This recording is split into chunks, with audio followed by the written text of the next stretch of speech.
Ada hari-hari butuh kesabaran. As-sabru fiha qalqabid ala dini. As-sabiru fiha qalqabid ala al-jamrah. Orang yang sabar di hari itu seperti memegang bara api. Ini orang yang karomahnya paling tinggi.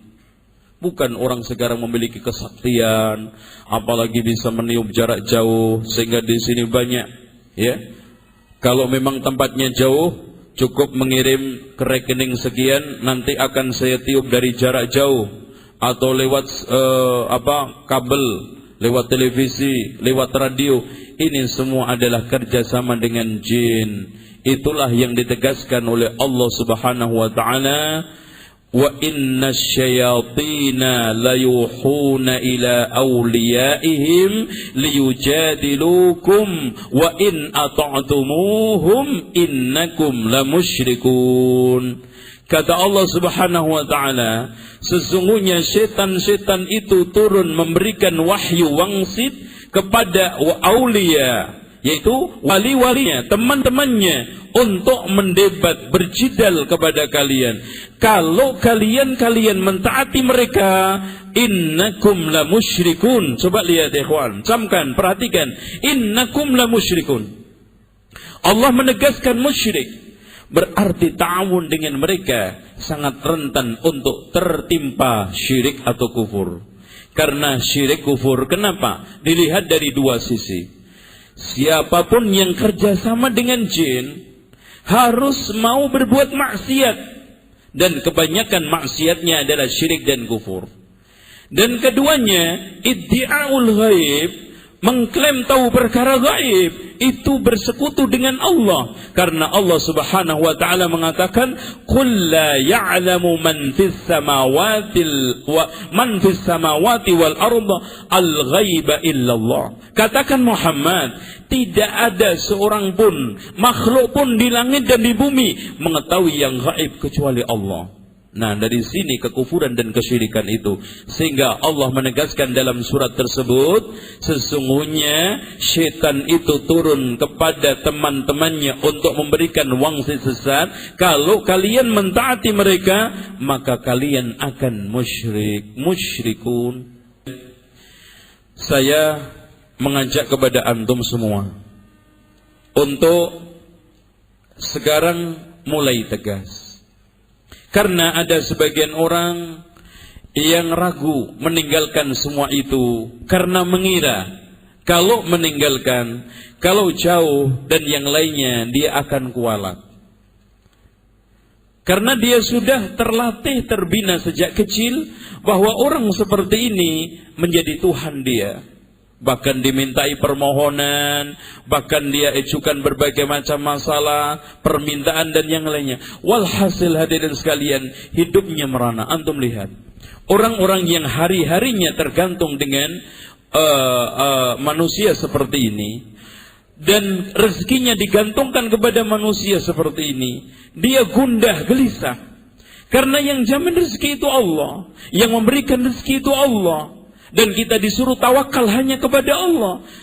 Tawakal kepada makhluk yang miskin, yang butuh duit. Coba bayangkan, antum apa enggak sadar, Anda sendiri, coba dia tarif minta 500.000, ini 700.000, ini minta 1 juta. Harusnya kita ada sedikit berpikir, kalau dukunnya sendiri butuh duit, butuh juga seperti saya, ngapain kita nggak langsung saja bareng-bareng minta kepada Allah? Yang sahibur rizki, yang punya rizki betul-betul itu Allah. Innallaha huwar-razzaqu dzul quwwatil matin. Makanya Rasulullah mengatakan, ya ikhwan, lau annakum tatawakkaluna 'ala Allah haqqa tawakkuli. Kalau kalian bertawakal kepada Allah sebenar-benarnya tawakal, maka kalian akan diberikan rezeki oleh Allah seperti burung. Yahdu khimasan wa yaruhu bitana. Dia pagi telihnya kosong mencari rezeki, terbang dari satu pohon ke pohon yang lainnya, dari satu tempat ke tempat yang lainnya. Padahal dia belum jelas apakah di pohon ini ada ulat, tetapi dengan ketawakalannya dan ketegunannya, akhirnya sore telihnya langsung kenyang. Anak 4, Masya Allah, subhanallah ya ikhwan. Antum lihat, burung padahal modalnya cuma patok, Anak 4 ayam apalagi Masya Allah. Anak 15 kenyang. Nggak pernah pergi ke dukun juga. Nggak pernah. Ada ayam pergi ke dukun, ya Pak Dukun atau Mbah Yai atau dan macam-macam, atau di apalah istilahnya, Mbah anak saya sudah banyak 15 Mbah, rezekinya kurang. Nggak ada. Kenapa ya ikhwan? Kita sudah dikatakan oleh Allah, laqad khalaqnal insana fi ahsani taqwim. Kalah tawakal kita dengan burung yang kecil, emprit.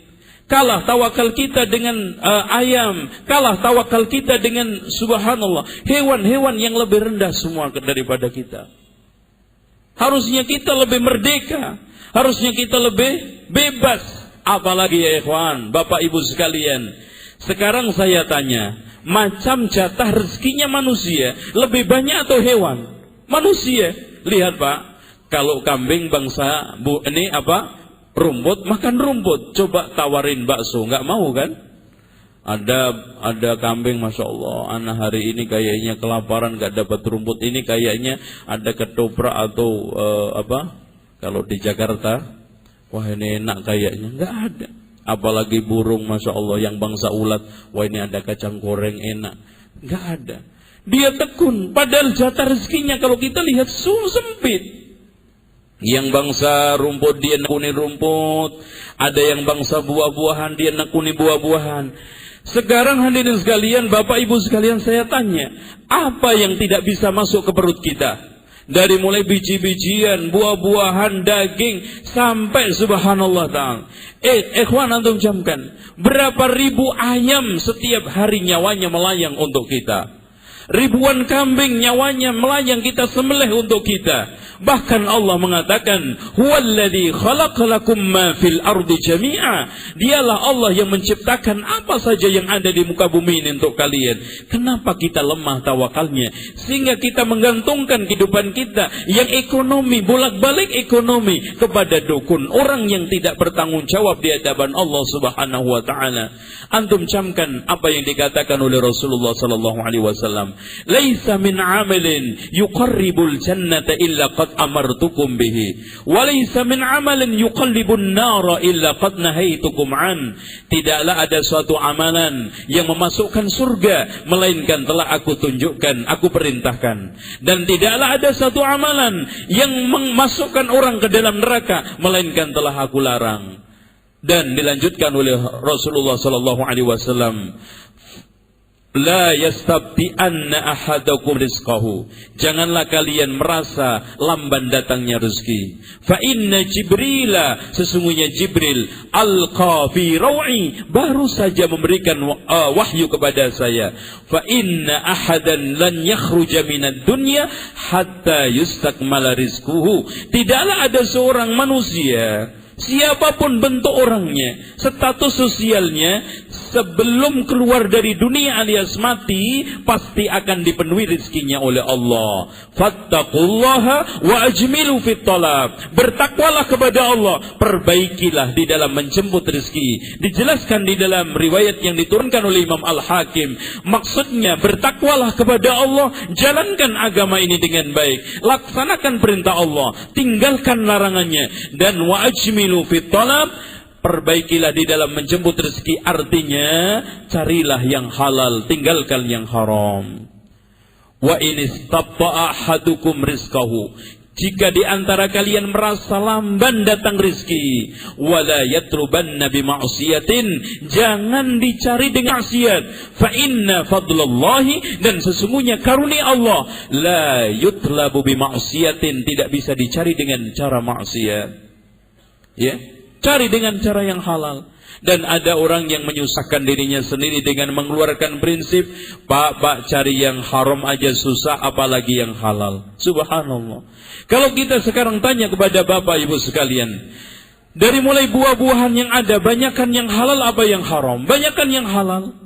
Rizki yang telah dikeluarkan oleh Allah cuma-cuma untuk kita. Dan Allah tidak pernah meminta pengembalian bayaran. Banyakan yang halal apa yang haram? Banyakan yang halal. Kenapa kita rubah dengan sendirinya? Akhirnya moto hidup ini, cari yang haram aja susah. Sehingga rizki-rizki yang haram yang banyak, yang halal tidak digali. Akhirnya manusia jatuh dengan